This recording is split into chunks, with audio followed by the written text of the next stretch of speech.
First tonight, the long-awaited return. Tens of thousands of students across the East have had their first day back at school after months of disruption. Well, it comes as we enter the first stage of the government's lockdown exit plan. So, a big day for pupils, parents and teachers as schools start returning. Changes in care homes too, where one designated visitor is allowed from today.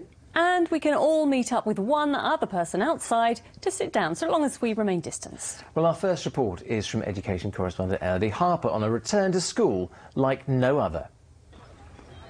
School drop-off at Wiedenbeck Primary in Northampton this morning marked the end of 2 months of homeschooling for parents. It's exciting, of course, pressure of us.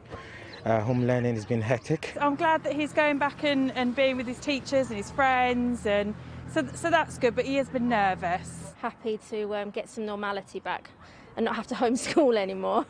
The children had one answer as to why they were happy to be going back. Very excited to see all my friends. See my friends. I get to see my friends again. I'm really happy to go back to school and I can see all my friends again. Excited to be back? Yeah. For teachers here, the well-being of young pupils who've endured months of loneliness is their top concern. Gently reintroduce them back into school life because they have had such a long time off.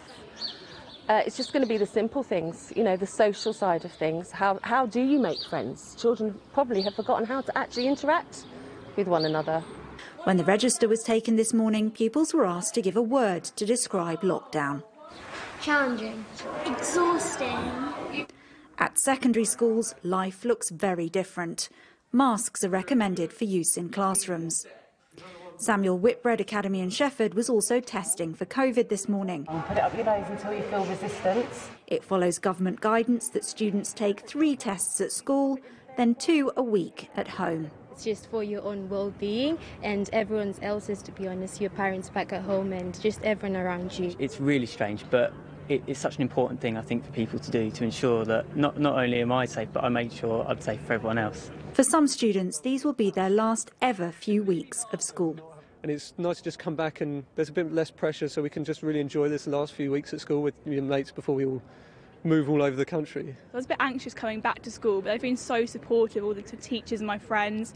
We're all kind of just leaning on each other, metaphorically obviously, but it's just kind of nice to be able to talk to my teacher rather than having to unmute myself. The Academy has written to parents twice to reassure them that measures like mask wearing and testing are temporary but important. We've been really lucky that our students and our staff are fully supporting the programme, and we hope that it will enable our school to continue to remain open for the foreseeable future. This is a big day for students, schools and parents who've been juggling home learning with working from home. Everyone approaching today with relief and trepidation and hoping that this truly is the beginning of the end of lockdown. Elodie Harper, ITV News in Shefford, Bedfordshire.